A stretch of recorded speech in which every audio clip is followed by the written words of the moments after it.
Peace, truth, love, light. Revolution. Words are funny. And not funny as in comical, though they can be hysterical. They're just funny.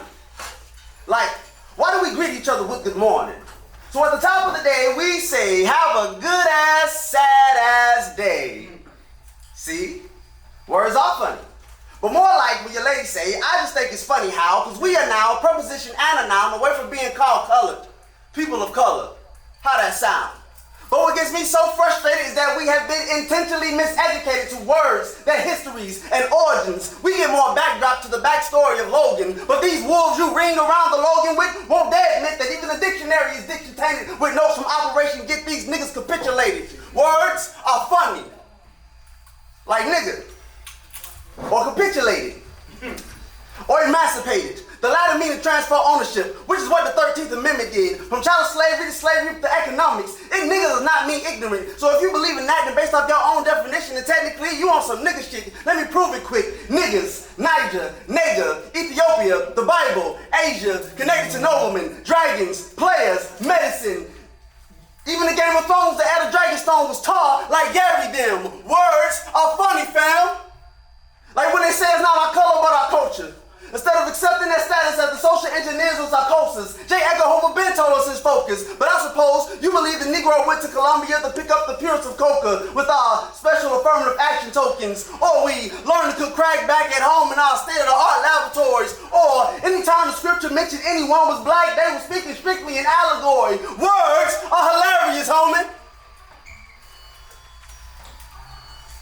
Peace, truth, love, light. Revolution. And so tonight, I got 2 old poems, 1 new poem. New shit? I love hearing that shit. Alright, so the first poem is called The Evolution of the Word Nigger. Here's a thought that we all should consider, the evolution of the word nigger.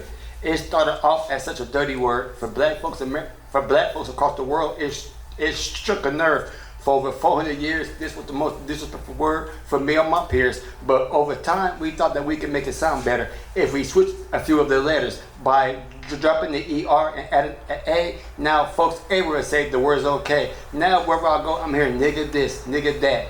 And most of the time it's by white folks more than blacks. But this is what white America thinks to be true. Since we call each other niggas, they can too. But we all should be ashamed because for us it means something different, but to them it's all the same. You're a nigger, nigga. So maybe you should reconsider the evolution of the word nigger.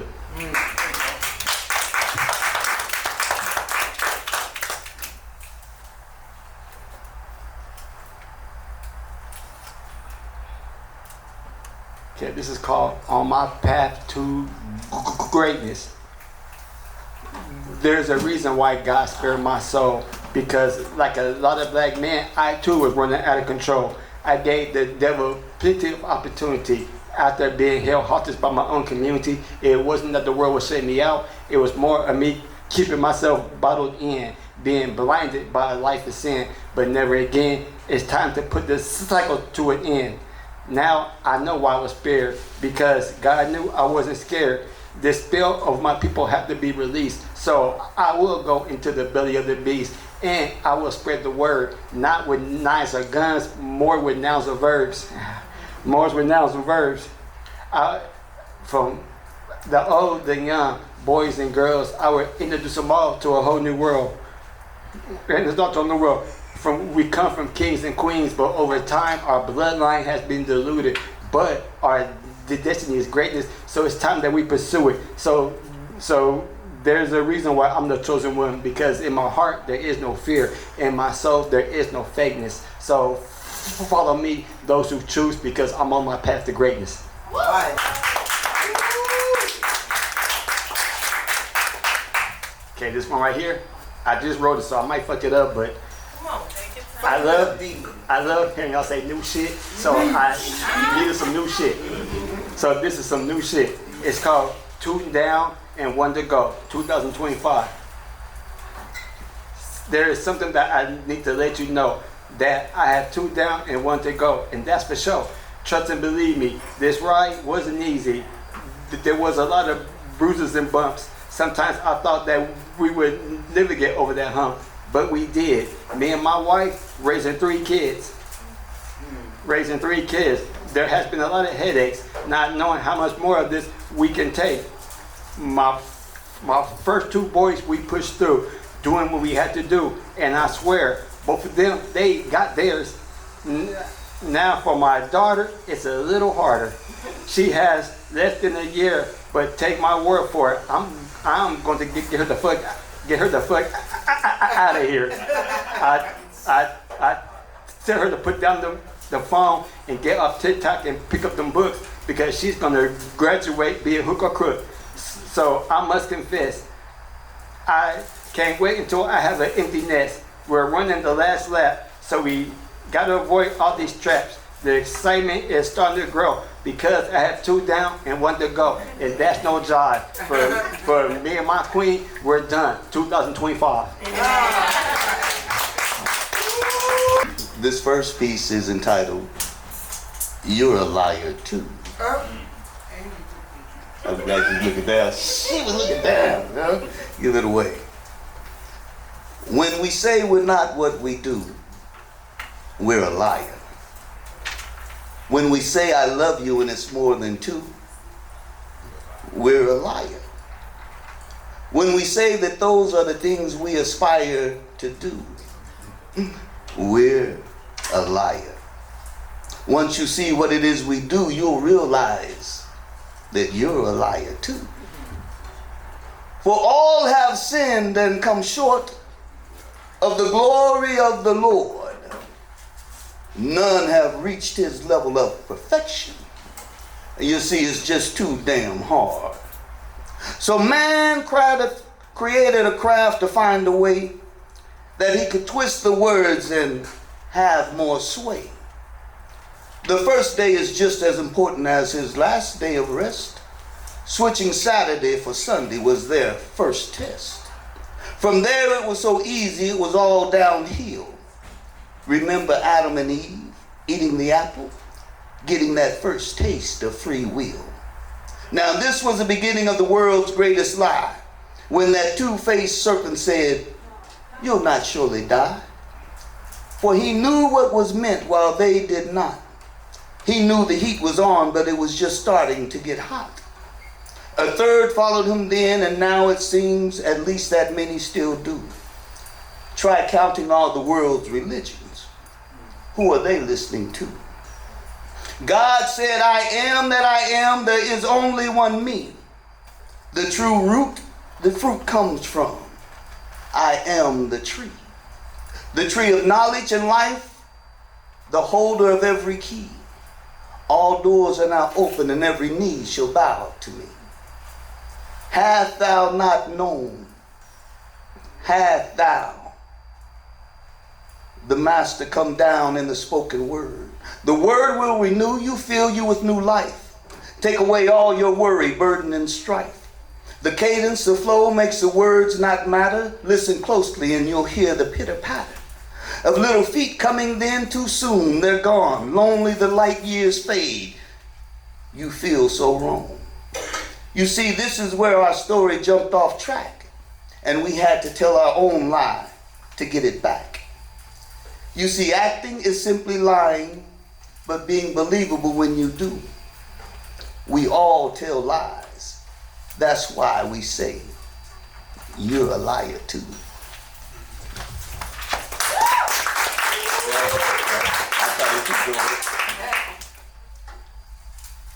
I thought that said not my wife. At first I can't even read my own writing. Not my life. Our cadence is off and my mind is too. Trying to make sense of the things we do. If we could go back, are there wrongs that we would make right? Or does that change our composition, putting things in a different light? Does making a change then mean you don't love your now? This is merely supposition. We don't even know how. How to bend time so we can go back in space. How to make sure we re-enter into the same place. For what happens if I left as me but returned as you? Then where would you go? What would you do? Could you put up a fight and claim your life back as your own? Or have you been so half-ass spoken that you couldn't even get back on your own throne? Who would even know that you weren't you? What extraordinary things do you even do? Are you an expert lover who can't be replaced? Or will they be surprised with more foreplay and the changing of pace? A surgeon or scientist, winner of the Nobel Prize, is still your body. We can't change the size. So it's how you use what you got when you get what you want. We're not talking about a safari. We only do one-on-one hunts. You see, the story is now yours. We don't mind telling what you do. When the shoe is on the other foot, we simply wait for the other one to fall too. As I walk through your mind, reliving all the things you've done, we're filled with sadness to feel that you've never loved or been loved by anyone. Not wanted during conception, not aborted, but giving up at birth. Now just a number in the system where they predetermined your worth. Living a childless childhood, you never knew how to be a kid at play. Always with your defenses up, hoping to keep the predators at bay. Yearning for that old age of 18 when you became free, unaware of all the coming burden and responsibility. From a child to a man, you quickly went. After 18 came 50 and your life was soon spent. You had wives not yours, plus children galore. Stuck on stupid, you were less than a whore. Now the fight was mine, we had to get out. My life is not so bad once I saw what yours was about. We relinquish your crown and give up the throne on which you sit. You're more man than me because you survived this shit. From the outside looking in, we can only guess at what is the matter. Inside looking out, you actually should be madder. You put back on your smile, looking forward to a brighter day, knowing all along this is how your tomorrow will stay. This is not my life, who knew yours was worse? How do you keep smiling, living under Adam's curse? He blamed her, she blamed him. Next it was Adam and Steve doing the Adult Swim. That is what it sounds like, so she grabs a rose or a B.O.B., a battery-operated boyfriend, guaranteed to make her thrive. The end. What's coming for me now? As soon as I finish a battle, another battle begins. And friends, when I tell you I'm tired, mentally and physically exhausted, aging at a rate faster than the great Benjamin Button, but opposite of him, because you know he aged to become younger. I feel old. 38, supposed to be in my prime. But each and every time I try to do something that makes me feel young, someone reminds me that that time has passed. It's an amazing thing, this life. It's something, especially for me lately. A lot of times things leave me worn and torn, broken, hoping, and still. My faith hasn't been broken to the point to where I don't find my path, and each and every journey and step that I try to admit myself to reminds me how much I'm going to lose. So, black woman, go a little easier on us. You can't imagine the weight that we wear on our shoulders each day when we go into our jobs and someone treats us odd and we come home with a frown on our face. Baby, this shit ain't easy. Black man, remember that you have a purpose bigger than whatever job you work or whatever thing you think you do, because in the end, all you have is your legacy to leave behind. Make sure it's one worth living. I know I haven't. But today, this is the start. And as long as I wake up each morning with that in my heart, I know that I'll be fine. So, thank you for your time.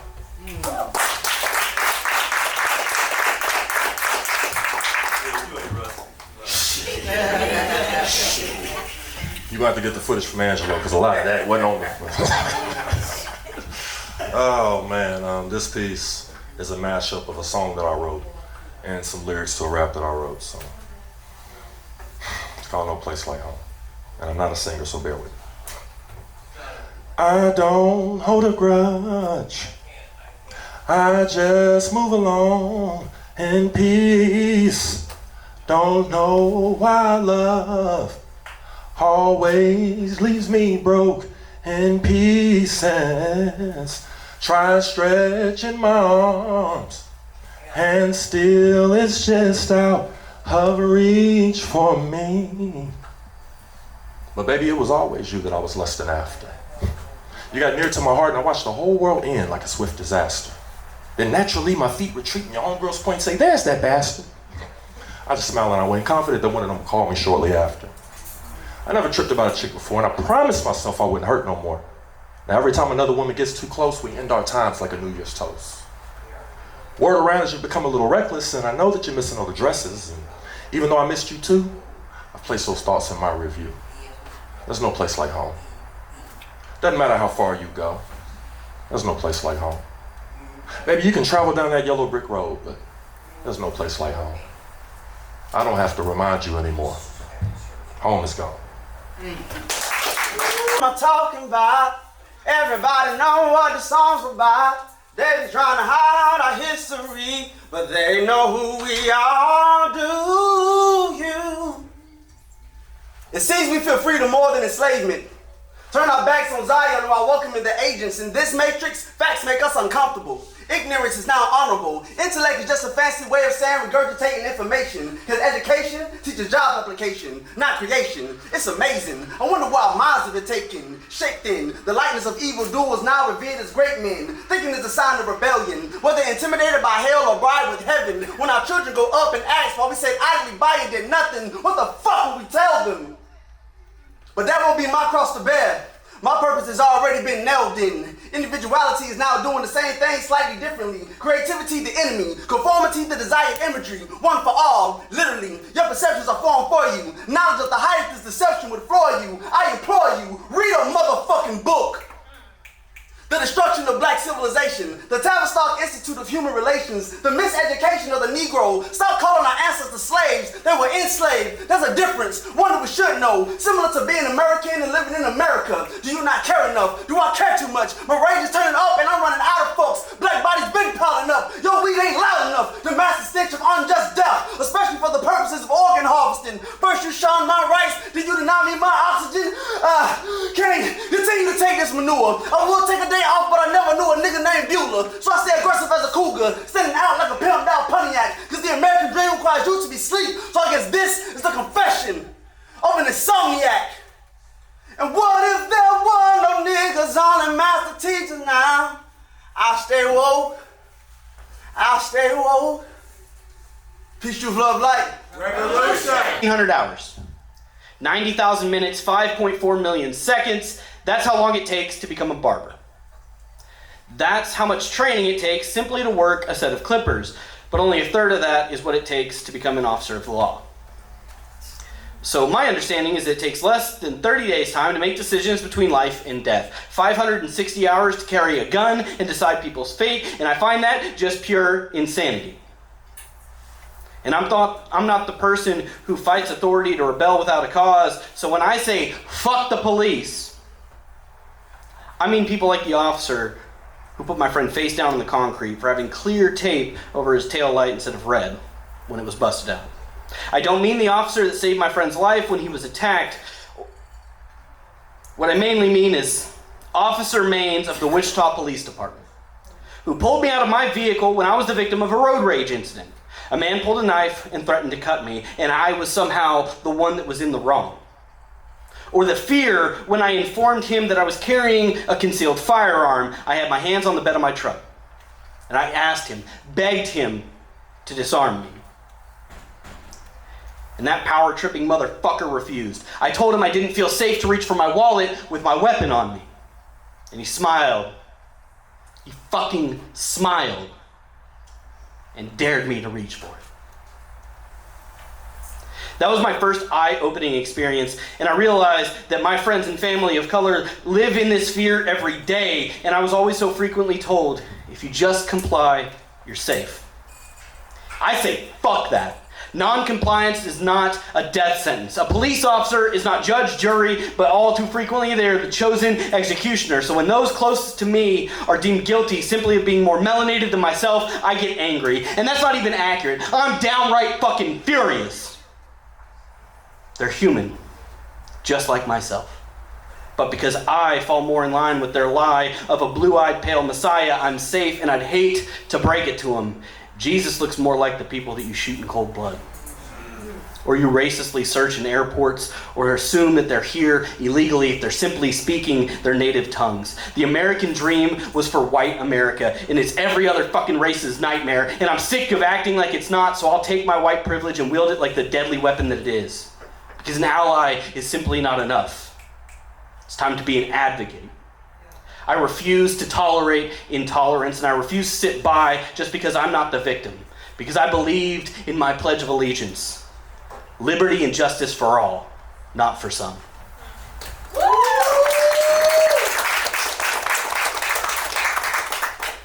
This piece is about my wife. I wrote this while we were dating. There were so many things that I thought were my favorites. My favorite color was orange.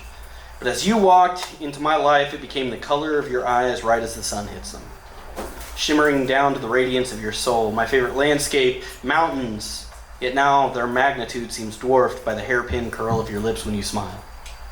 My favorite dinosaur, Triceratops, 3 fucking horns seem badass. But now it's whatever dinosaur sacrificed its life to give me the gas in my car just to come and see you. I've had a lot of jobs I've really enjoyed. I just separated after 12 years in the military. Thank you. And now they seem so trivial in comparison to the job of making you happy and protecting your heart.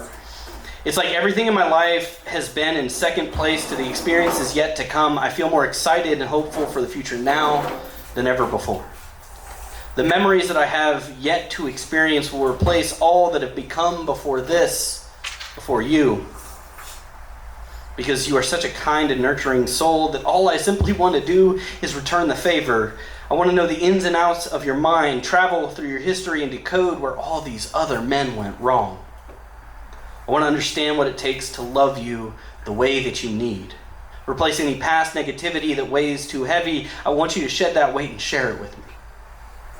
For you to know that you'll never be alone or have to do this by yourself again, I want to start our foundation that we've built our forever on. Thank you.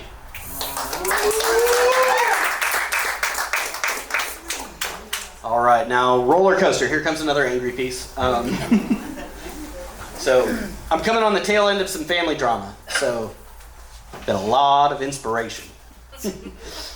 Have you ever had a song resonate so deeply that you just can't stop listening to it? All that you can think about, just running and running on a constant refrain. For me here recently, it was 68 by Nolan Taylor. And his style isn't something I would normally listen to, but the lyrics hit my heart. I'm tired of being nice. I just don't have it inside me. I can't take much more shit from you. Those lyrics are running through my head like a scratched record, scratch. I tiptoe the tightrope of your emotions. It's a dance I've learned since long before I learned how to walk. My first step seemed to be on your last nerve, and I've been broken by it. I spent decades juggling Molotovs, and I've decided I'm fucking done. I was your child. I was your fucking kid, and the juggling act is over, and I would just rather watch the world burn around me than to continue to keep it balanced. Let the fire scorch my flesh. Burn away any feelings of attachment that I had left because I am so fucking broken. And none of them can see it. Burn everything to the ground so you can see the fucking damage that you caused. Look at the ashen timbers of the bridges that we built, sparks and embers dancing in my eyes, knowing that I don't ever have to walk on your eggshells. I'm building a life of my own, a safe haven for my psyche, and the chorus comes right back around. I'm tired of being nice. I just don't have it inside me. I can't take much more shit from you. I've cut you out of my life. You love me when you need a high. I'm done spending my money on you. I'm done now. And I'm through with you. Thank you. How do we find our thread?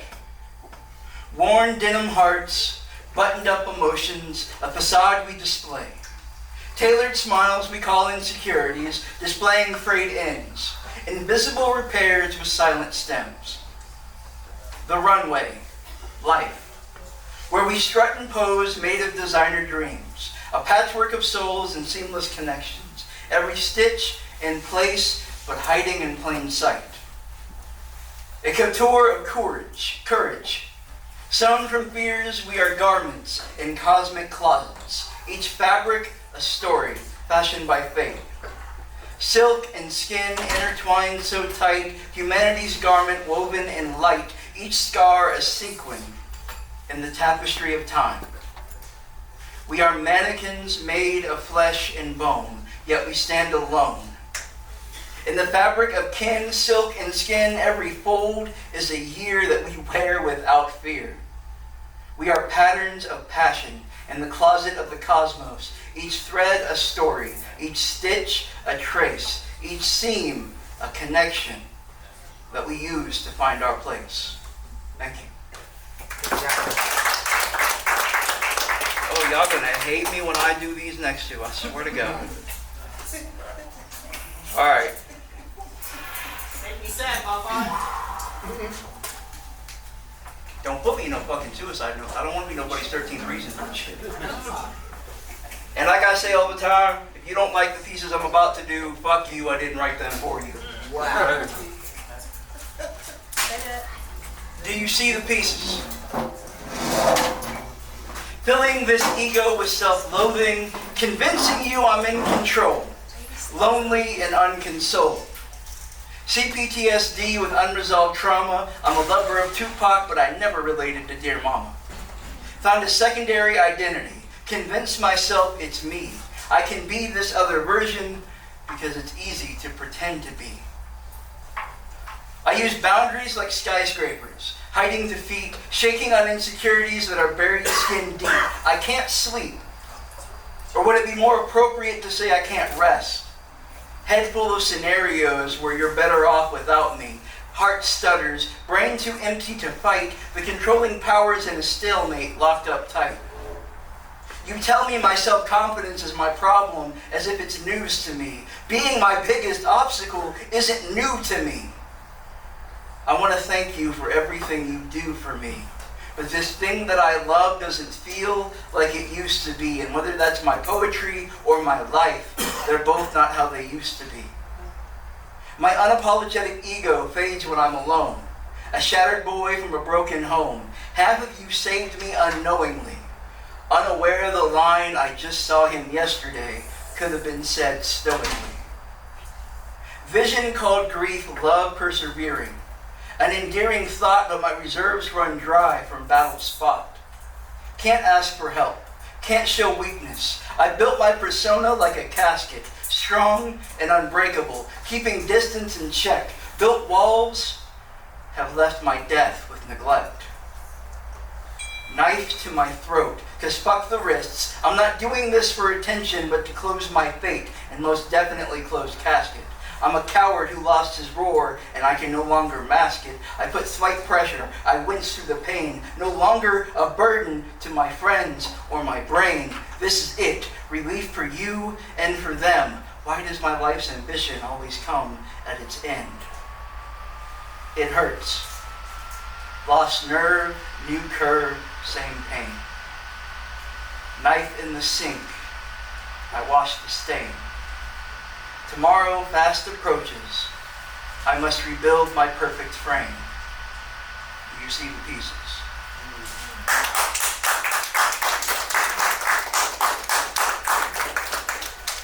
Yeah, sad. They are eating the cats. Sorry, I had to say that. I've been sitting on that shit for a week. I'm sorry.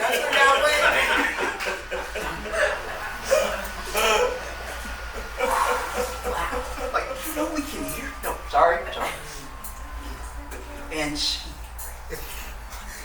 This is as a man. As a man, I am told to stand tall like mountains, but they never say mountains crumble too. That sometimes the weight of strong is heavier than the world that we're supposed to carry. I can't be soft, so I laugh. Humor is the band-aid for the brokenness, the easy deflection.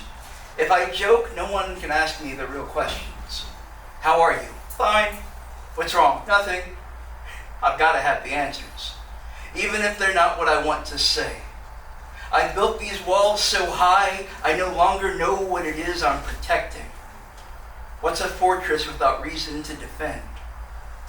As a man, I am the hero and the villain, the protector and the predator, the leader who follows rules I never chose. I search for my reflection, but all I can see is someone they say I should be. Vulnerability is foreign, a language that no one taught me, but I am fluent in stoicism. I try to translate my pain, but my voice cracks under its weight. I'm not supposed to crack, I'm breaking, aching under all this stoicism. They say don't feel. Men aren't supposed to feel, but I feel everything and nothing. Anger is the only emotion allowed, and somehow that's a comfort to me. It's easier to be angry than scared, easier to be tough than soft. Gotta be tough. I must fix things, not emotions. Those are messy. But a broken sink, I'm your guy. Heartache? I'll patch it with duct tape and hold it together with distractions. You see, I'm a master at fixing things that don't talk back. Storing emotions like leftovers that have gone bad and no one wants the stench.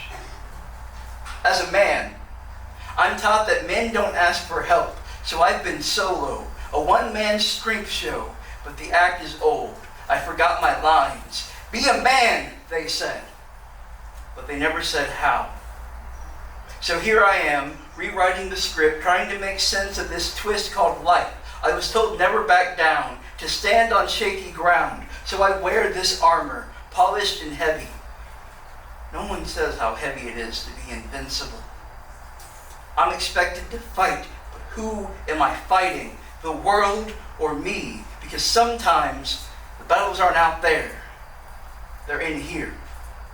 Deep inside where the armor doesn't reach. They say men are warriors, but what if the war is over and you're still swinging at shadows? I fight to be tough, but toughness is just fear in a different suit. They say men are supposed to handle things. They don't say how to handle yourself. As a man, I am told to lead, but what if I don't know the way? I have the map, but it's in a language I can't read. Destination manhood. No one ever tells you when you've arrived. Instead, I'm told to be decisive. Like life isn't a choose-your-own adventure as I flip back to the previous page, wondering if I made the right choice. They say men are sure, but I'm full of doubts, full of questions I never get to ask, because no one wants to hear them. So I bury them deep, and I hide the cracks, and I patch up what's left with humor and sarcasm, because men do not admit when they are struggling, even if the cracks are the only way the light gets in. As a man, I am told to be protector, but how can you be what you never were for yourself? When you are young, you are trained to wear a mask, given rules to follow, roles to play. The mask must be protected. No one says how hard it is to take off. No one talks about losing the value of everything underneath. So I'm out here, lying, like I'm the man they deserve to see, trying to be the man who's assured and free, dying, all in an effort to just be me. And to find out whoever that is supposed to be, and what that person thinks life means as a man. So usually I would start off with something that I know, but I'm not going to because I decided to be a little more vulnerable. Okay, so we're gonna start off with something off my phone, and then we'll get into the fun things about me and other things of life. Okay, yeah. A few truths and the lies I tell myself before I start a poem. I'm starting this with full intentions and a clear mind. I know what this will be about. I'm confident. I'll stay on topic. We gonna finish this one. Something is better than nothing. I'm gonna remember that line. I'm gonna remember that prompt. If I start on a napkin, I'm gonna put it in my phone later. That's a bar. I don't care if it's going to be good. It will always be good enough to me. I am not my poems. The scores don't define me. I think I need help. Maybe a blunt will help. I know what I'm doing. If I listen hard enough, the words will come to me. I know what needs to be heard. My ancestors will tell me, and I've got ears for listening. Second guessing is for the weak.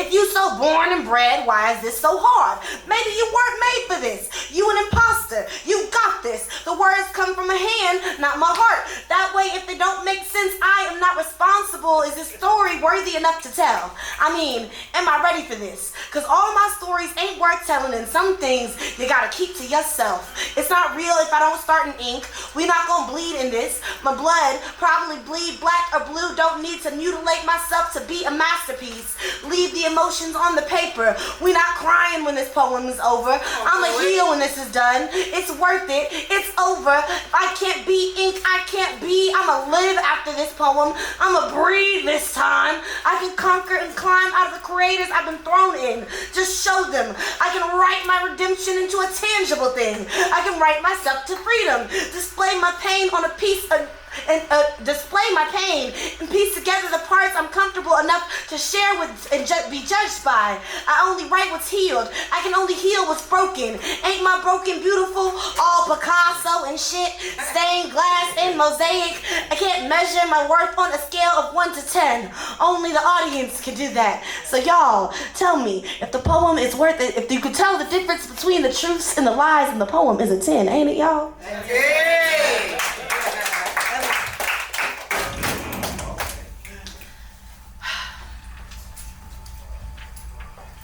I am too much like my family. Like my father, anger misplaced and misinterpreted. My mother, timid in all the wrong situations. I'm a cousin, anxious, moving, and headstrong. I am like my brother, dancing around the glass, poking from under the carpet. I am too much like my family. My mother says, I am like punishments for all my father's past mistakes. Reckless, untamed, uncharted, we are too much like each other, and alike attractions will always repel. My mother says, we drink like fish. I told her, fish, just call it breathing. She wonders why we smoke like steam trains, but trains, just call it running, call it moving, call it making it day by day. I am the untold stories ingrained into my cranium, only as worse as we can imagine them. Perception tells more than the truth. My grandmother says to me, I am like my mother in the face. I seem to be losing more of that these days. Unlike I am my niece in the face, I pray the child never leaves the both of us. I am the things that scares them the most. My mother, my father, my brother, my brother, my brother. My brother does most of praying for me than all of them. So close to the genocide, he is the only hope of our lineage. Remembering who we are, my family is like a smile for so hard you believe it. My family is a smile for so hard they believe it.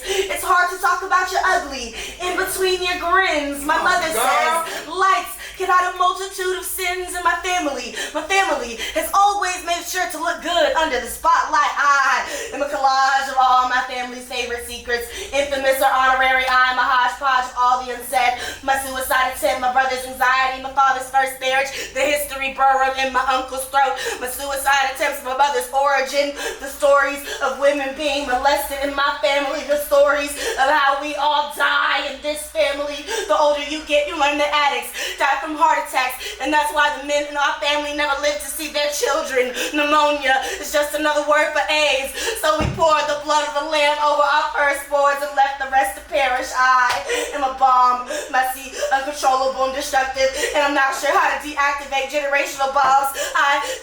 I'm not sure how to deactivate generational bombs. I'm the thing that scares them the most. All the parts we hate about ourselves, and all the parts we love the most about each other. A mosaic mountain of memories we try to keep from the sunlight. A porcelain statue broken framed. A second generation American who knows not where they came from. I am too much like my family.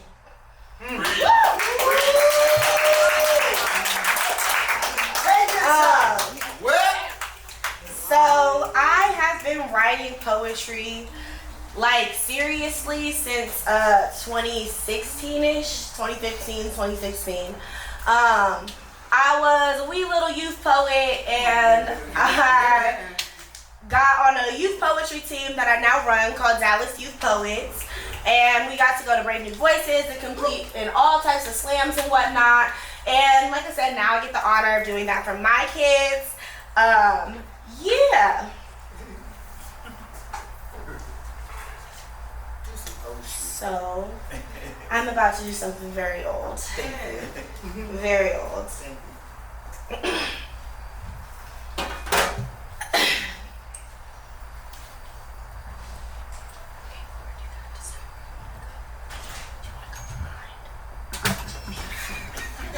Beautiful. My best friend. Doesn't everybody talk to inanimate objects? Or is that just me? No? I feel like we all do. Especially when I can't find something, I'm like, listen, I know I said some mean things before, but like, I need you now. And I believe in you. Like, I know you will show up. Anyway, okay, poems.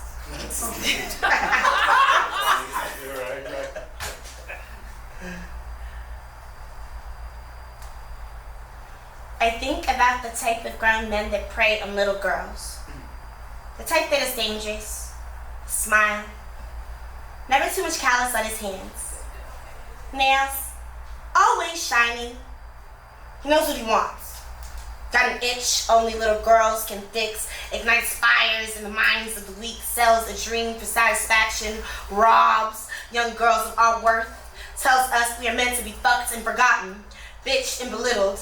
That the best parts of ourselves is the bump and grind, and everything after that is disposable. I think about the neurotic rapist. The type to hunt.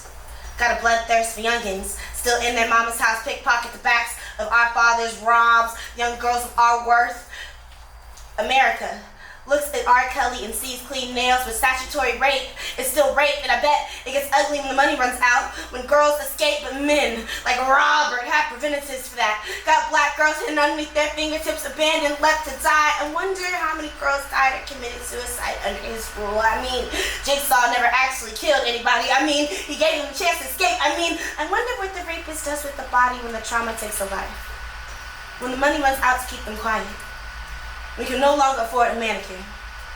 America looked at R. Kelly and saw clean nails, and saw past the charming grin, looked beyond seducing eyes to see this bad habit for more than what it is. You can only become a serial rapist if you get away with it that many times. And America had washed the blood from his palms, told black girls like me that dumb was enough excuse to get raped and that I leave. Be damned, but men like Robert take advantage of that, steal our nails so he can look pretty.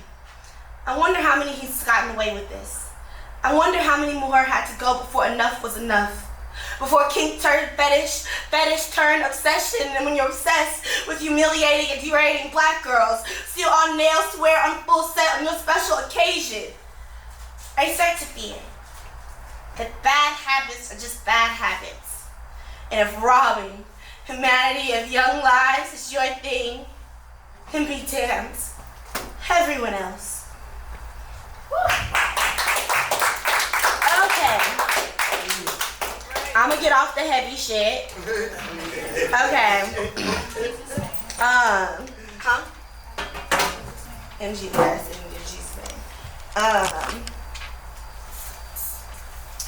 Healing. My kids ask me how do they heal. They come to me, hands torn, heart shattered pens, ready to suture their scars. I explain. Healing starts on the page, moves to the stage, and ends it yourself. I'm still learning to grasp that concept. See how I turn my demons powder so I can swallow them wholly. Trauma hurts less in a metaphor. Sickness doesn't sting in a simile. Slicing my palms to bleed onto paper makes my story more tangible. Spitting on a stage can make the grief stop. See me, still spitting poems, hurt, tired, pissed, angry, worthless, lost, invisible. Still birthing movements to be excluded out of them. Breaching my body, the people who never deserve the taste of my blood on their skin. Still searching for serenity in the static of the microphones. I cannot teach my children to heal when I am so quick to pick my scabs. You can only read word scab before it turns scar and the spotlight ain't skin cream. K. Olivera away my history. Like justice can occur at a coffee shop or a bookstore or a nightclub. Like an audience can validate my experience. Restore the last parts of me that are no longer poet and still human. So when my kids ask me how they can heal, I tell them to write. Like you've been mute too long and it's time for them to hear you. Like ink is the only thing keeping your veins flowing, like it's the last thing you'll leave in this world. Because wars are only won with armies and them drafts. Be a soldier. Spill all of yourself into a piece knowing you have nothing left. Find contentment in that. To know that a poem can't mend your mind. Can't stop the tears from flooding, so bottle that shit. Sell it on Amazon. It must be gold the way they tripping over this.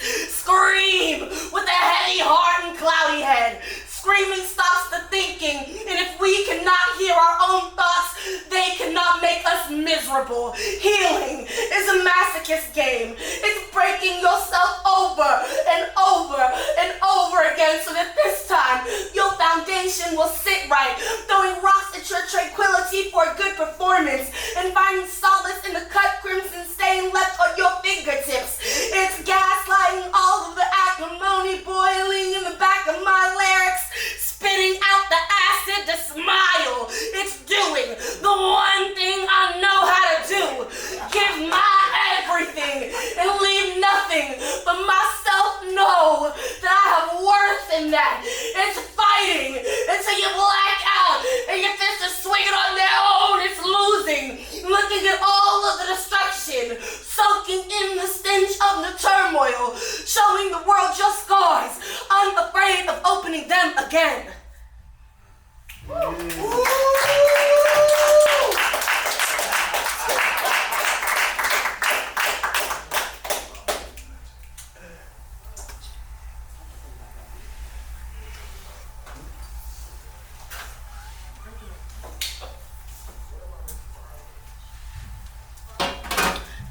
I had an amazing coach. Sorry, I have like crazy GI. Anyway, my stomach's paralyzed in real life. Yeah, crazy, right? So like I write like tons of medical poems, but like we'll get to like part of that in a minute. I had an amazing coach, right? And my coach, his name was Rage Almighty. And so I decided to write poems because this poem, particularly after he died and I got pissed off at the world, right? Because what is grief without anger, right? So, the world does not lower its flag for fallen poets. Instead, it recites our work in honor of our oppressors. A poet is most famous the day after they die. It is then the world turns to our work and sees greatness. It is then when our lives are deemed valuable. Plaster our names on posters and looks at all the potential we could have been. When a poet dies, the world never grieves. When a poet passes, their community, who give a rat's ass about the poet's work, their community, remembers all the things that came with that. Us poets just want to hear their smile, to see their smile, to hear their laugh, remembers all the soiled sin sown into their performance, how we celebrated afterwards, picked up all the pieces of our broken and called it art. We remember all the stories behind the art poems are just cries for help we masquerade to make easier. All of our secrets are told between these lines. Poets call it a coping mechanism. Therapists call it minimalizing. Society calls it creative license and acts surprised when the catastrophe comes. The best way to keep a secret is to tell it on a stage. The audience will be caught up in the empathy that all what happens when a poet cries wolf one too many times. Gets more comfortable telling their audience their trauma instead of a doctor. Trafficking more tragedy than resolution. Poets never stop screaming for help. The audience just stops listening. The community gets tired of hearing the same sad song, but poets die on hills and want to commemorate while they're gone. reporting a cadaver of what the poet used to be, but wouldn't dare step foot in the same destruction that brought them down. When I die, seal all my poems in a vault and make them confidential. If you didn't catch me now, you'll catch me a second time in hell, where all poets congregate. Recording my voice, telling my kids it's okay, even when it's not. So it's like I'm sitting with them right there. When I die, take my ashes and turn them into ink. Show them the true worth of this body. And when they try to maneuver it to something more, stop them. Remind them that I came to this world born a being and left a poet. The world does not take a moment of silence for poets who have moved on to the next life. So tell me, when the poet that passes is one we call our own, does social media serve justice as a burial site?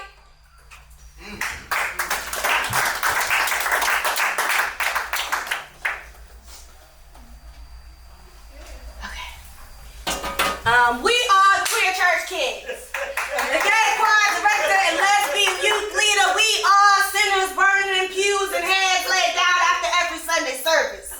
Conversion camps, prayer lines, and holy oil. We are the Queer Church Kids. Kissing under covers during church lock-ins and intertwined fingers during communion we had to find holy on our own. Rewrite the scripture so that queer could go to heaven because all my God taught me was hate, condemnation, and burn, and the we were all wrong. Like the girl who doesn't know she's a girl, like the boy who doesn't know he's a boy yet, used to sit next to me every Sunday. Our bodies radiating a sin only skin can commit. Our prayers anything but polite. A plea for transformation, change, assimilation, for anything but the love we crave. Like the girl who doesn't know she's a girl yet, used to wipe my tears, snicker as we exchange guilty secrets, because we too could only understand the lies we live on the outside. I remember on Thanksgiving how we came together, we three church queer, and said, I am grateful to have you, friend.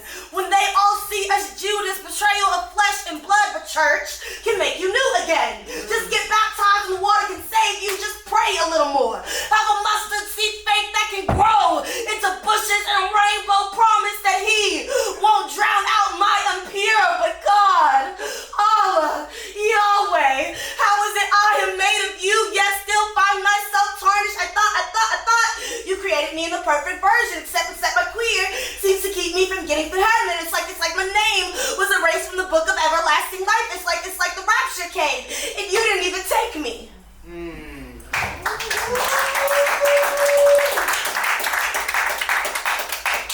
I got a super short one, and then I'm gonna end out with something near and dear to my heart. And then I'm gonna get out y'all head. That's it. That's all. Okay. Okay. When I say I've had a lifetime worth of love, I mean the woman I love died with I love you on her lips. I mean, she gave me her devotion till she parted this earth. She slipped me the last of her affection before reaching heaven. So when I say I've had a lifetime worth of love, I mean it's so pungent I'm still floating on the fumes. If I say I love you, it's because I got so much I'm not fighting for scraps anymore. I say I love you because my fiance is still saturating me with tenderness. I love you is breaking barricades behind my teeth, leaping out my larynx and landing in the laps of loved ones, escaping my esophagus to eradicate the odds of anguish, even when I don't want to. I love you just in case one day I can't, because history has taught me that you can love till death you do you part, and it will never be enough. That one day, that day will come. So just in case, believe me when I say I love you, I appreciate you. No matter how many times saliva comes in contact with this word, it won't dilute it. I do not need you here. I want you here. I do not need your love because I've got so much of mine and I want to share it with you. Feed off of it, let it nourish you. I keep it in abundance for that reason, so that I can still share the gift that my fiance gave me, because there's only light in my heart, even when so much tragedy can occur around me. When my tears drown me in sleep at night, love is the only thing that cradles me. I love you. Bring solace to my heart. It pays passion over pain and finds me a new road to go down and spread love, because the world can take so much away, and love might be the last thing to my name, so I love you. Please remember I love you, because love might be all I can give. This last poem I'm gonna do, that I'm gonna end out with, it's called Streets versus Fentanyl, and I'm not the type of person that like does a bunch of disclaimers before poems, but I like to talk about this one. My fiance died to a fentanyl overdose, so like I always say, I'll blame the hospitals, right? Because as a person of color in pain and in chronic illnesses, you can't go and get help, right? Like those aren't options for us. So anyway,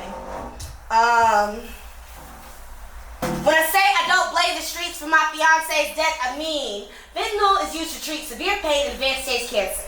As a person of color, when you live in severe pain, your options are death or the dealer. Let the pain heart attack us into heaven, and let the plug fight something make misery into manageable. Fentanyl, medical grade or not, it is all synthetic. When the pill that took my fiance's life was fentanyl, I told the hospitals they could have prevented this, but doctors are allowed to do things to us which they would not do to their own children. The nurse tells us to remove the donor sticker on our license because they'd rather see a black body in misery than multiply.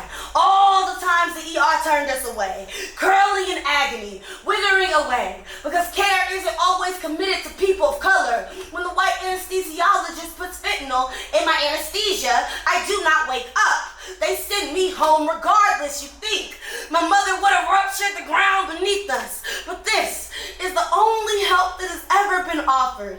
She reminds my Hispanic anesthesiologist that white folk only look after themselves, so he better be here on every procedure to make sure I wake up. My white co-worker brags about getting fentanyl at the hospital. Say it kicks the pain so good he was able to go to work the next day, and I wonder if the hospitals helped. Will my nearly wed still be working? These doctors are just dealers with degrees, knowing we're hoping for a high that's Fahrenheit, but keeps dropping us below earth because there is no accountability. When a body goes cold, a fentanyl overdose can be peaceful, can be painless, can be the best way to go when you have been consumed by hurt for so long. Have you ever dumped your head in the water while taking a bath? Let the piece of absolute nothing consume you, just water.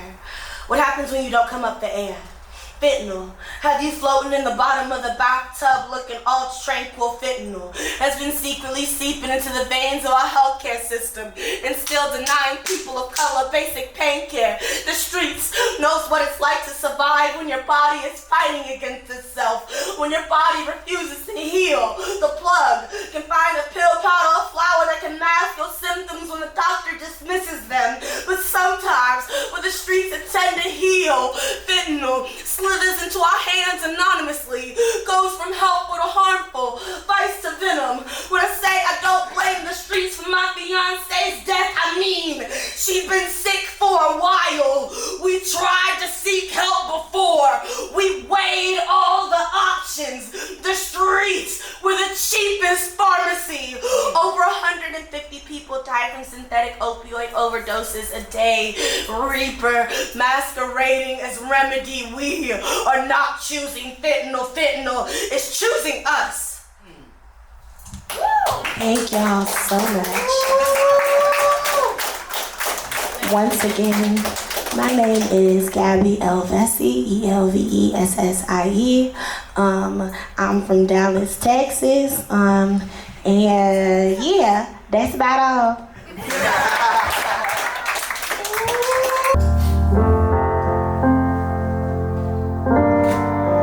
You say you don't believe in love, but I see you.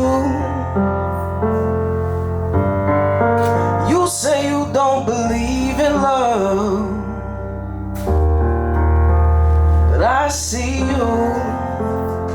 They try to box you in, make you into who they want you to be. And you've gotten good at it. Yeah, you've gotten good, girl. With your wild now talking shit, but it's all a night. You can't fool me, girl. Yeah, you can't fool me, girl. I know how to basis you. I can see what touch your soul. You got that love in your eyes and a heart of gold. And I can see your hips moving, but I watch how you close your eyes, longing to feel something that's real. Don't be afraid of it. Just good ain't really good enough, no. You deserve someone, not just anyone, though. Stop your settling, you found who you are, go ahead and settle in. You say you don't believe, you say you think love isn't real. Well, lie to yourself, play around with them, but you're talking to me, and you can't forget that I know how to basis you. I can see what touch your soul. Baby, you got that love in your eyes and a heart of gold. And I can see your hips moving, but I watch how you close your eyes. You're longing to feel. You want something that's real. Don't be afraid of love.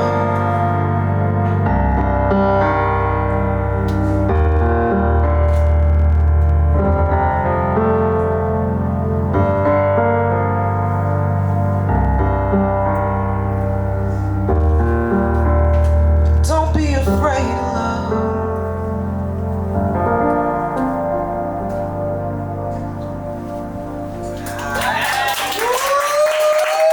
That's called bass. Sorry, I gotta take a drink so I can make up something to say next.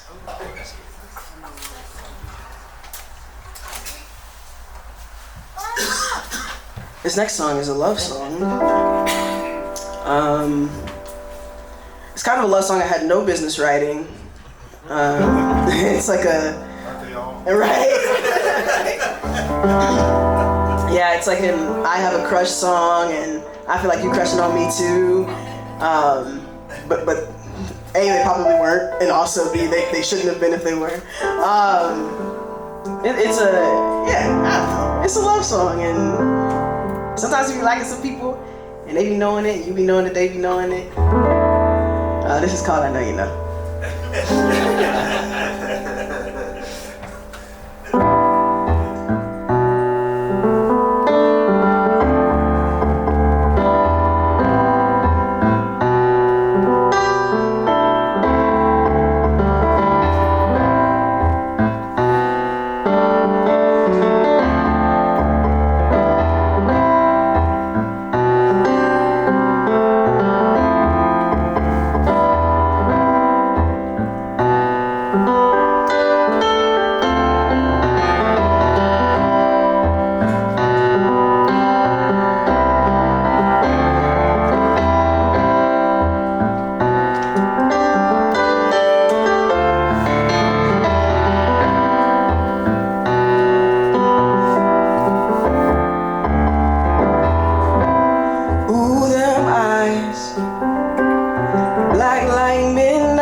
Smile like rays of sunshine.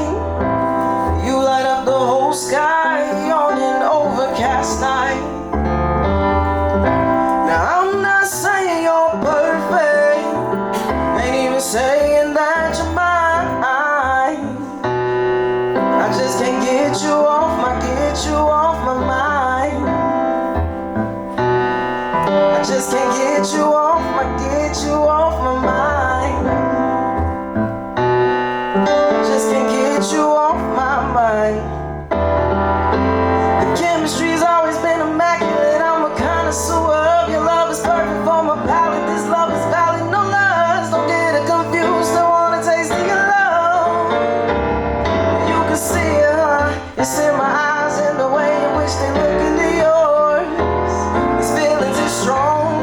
not to show up.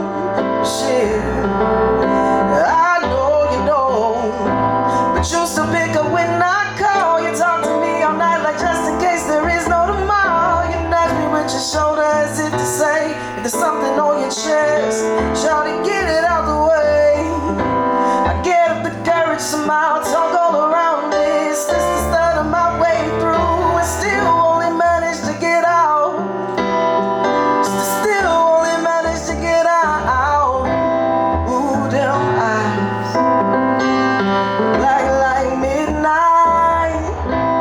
Ooh, they look so lying when they're staring in my eyes.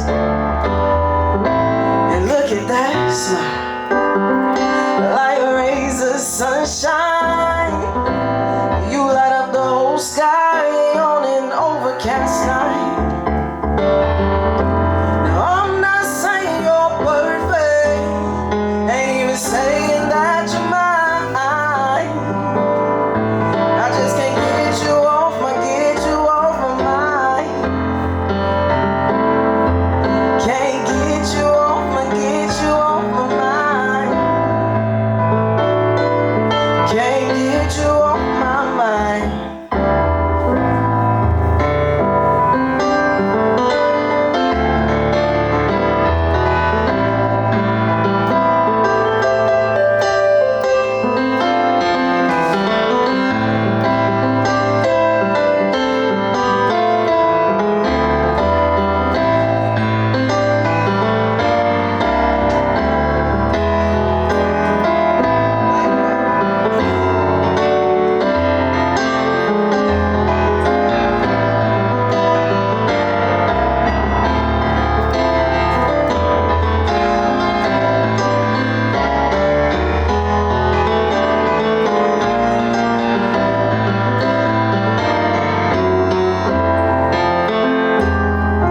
That's the hall, y'all. Give it up, give it up.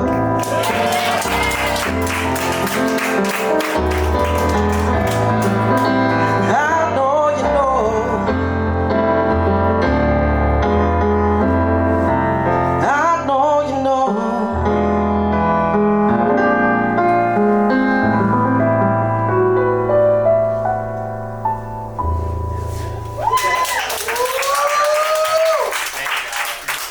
Listen, I forgot I was supposed to be up here finishing the song for a second. About took a seat myself. Yes, that's I Know You Know. You can find that song. It's IKYK. Yeah, on all the streamers. Yeah, IKYK. I'm Sydney Alexander. I think I said that, but usually I forget. And it's spelled CYDNEE space ALYXZAN. So that's my name. What'd you say? Oh, yeah, for sure. CYD NEEALYXZAN.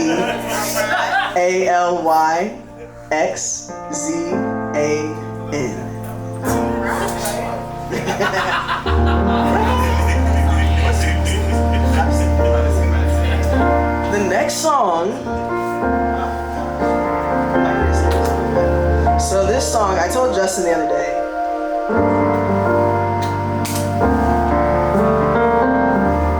The song I'm about to sing, I literally was in a room in my house, it was a corner, so it's kind of better, but up against the wall, crying, writing it. And that's not common for me, in case, I know I'm like a sap a little bit, but it really isn't.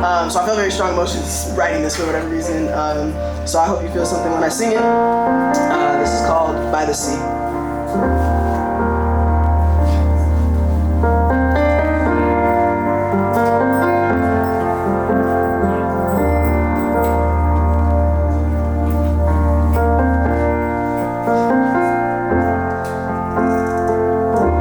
This world is definite, and I done held it in. I want to love you out loud. I don't only want to love you when it's quiet. I don't want to have to hide our love in silence. I want to love you out loud.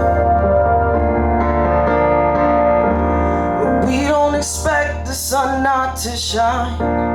We're not surprised by the roar of a lion. I want to love you like day is straight beauty. You belong by the sea. This dry land don't deserve you.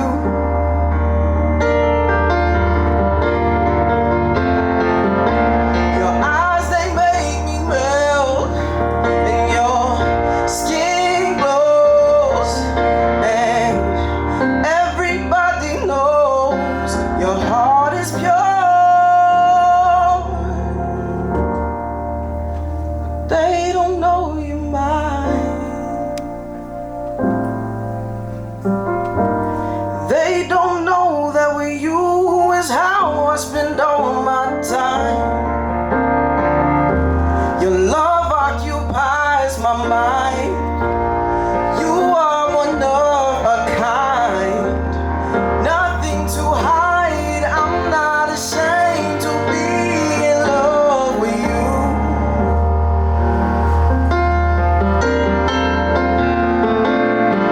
I'm not ashamed to be in love with you.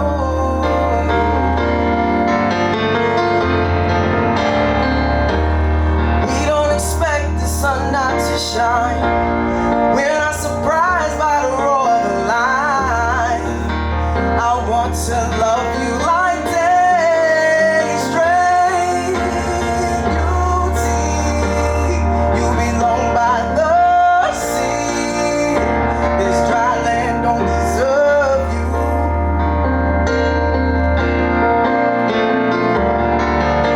Your eyes, they make me melt, and your skin glows, and everybody knows your heart is pure.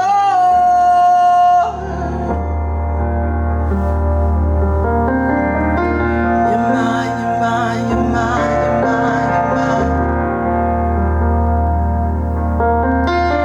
You're mine, you're mine, you're mine, you're mine, you're mine. You can sing that with me if you're a singer. Mine, you're mine, you're mine, you're mine, you're mine. Even if you're not a singer, go ahead. You're mine, you're mine, you're mine, you're mine, you're mine. We're trying to throw that harmony in. Somebody wants to. You're mine, you're mine, you're mine, you're mine, you're mine. Yeah. Y'all sound good. You're mine, you're mine.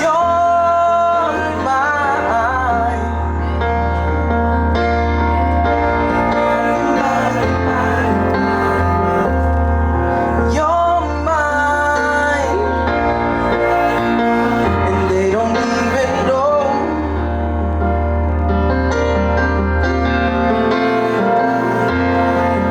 You're mine,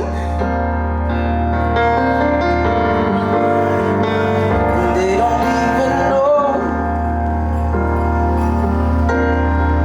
You're mine, you're mine, you're mine, you're mine, you're mine. One more time. You're mine, you're mine, you're mine, you're mine, you're mine.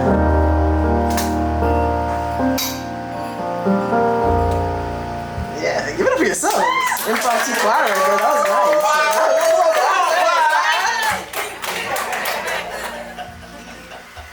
Thank y'all for sharing this space with me. This is beautiful. This feels really nice. Y'all are very kind faces and souls and spirits. It feels good to share this with you. Do you need to listen to this one? No. Yeah, I don't. Let me listen. That I gave you right there, the chorus. Wait, that's all you need. All right. Okay, that song almost made me want to cry. Also, last time I was here, I cried. So let's stop that. I'm not that person. I know. Yeah. Oh, yeah. So I should acknowledge that.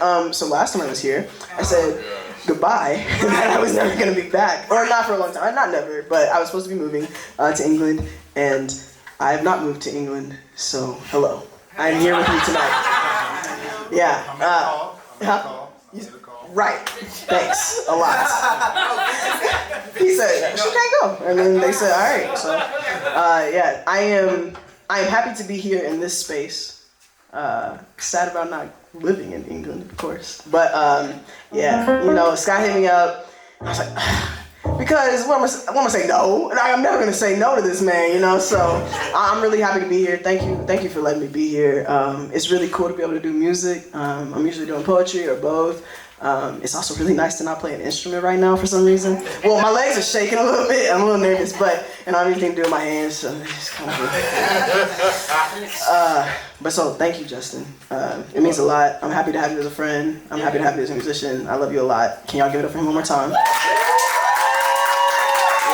He has a gig on Saturday at Bubbles at 7 o'clock. I knew all of that and need his help. It's Saturday at Bubbles at 7 o'clock.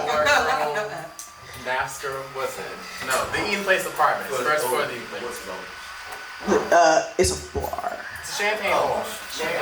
Yeah, so you want to be there.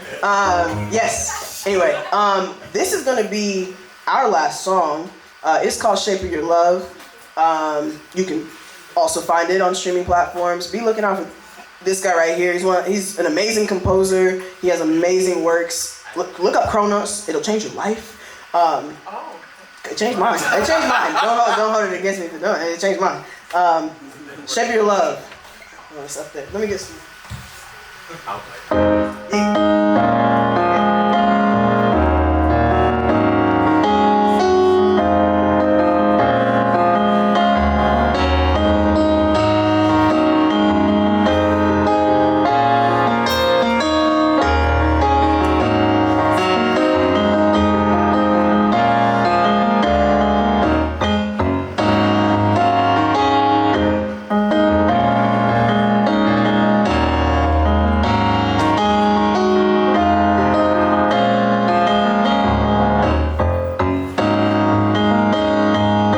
I never thought love would come to be shaped like this. Your lips, like the mountaintop I climb every time I get high over your kiss. And those eyes twinkle like the stars in the sky, leave me mesmerized.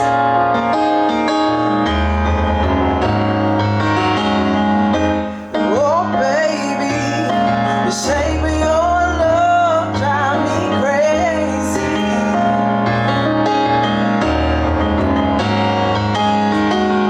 Got the cutest nose I ever did see.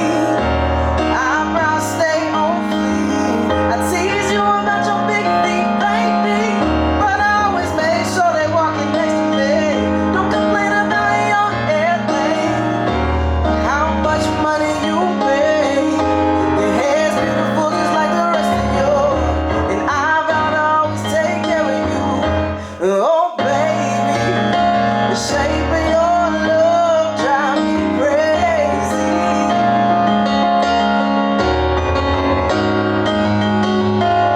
The way you laugh, the way you say my name, the way you ramble about the things that you love, baby. The sound of your love drive me crazy.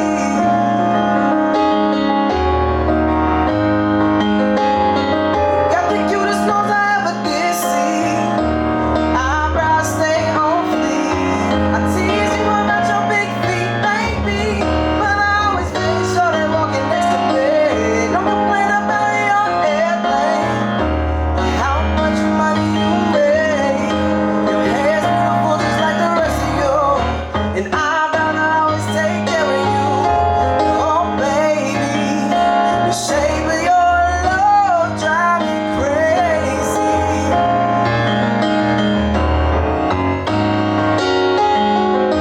That's our set for tonight. I'm Sydney Alexander. This is Justin Noel Hall. Thank you, Scott. Thank you, Simply Sangria.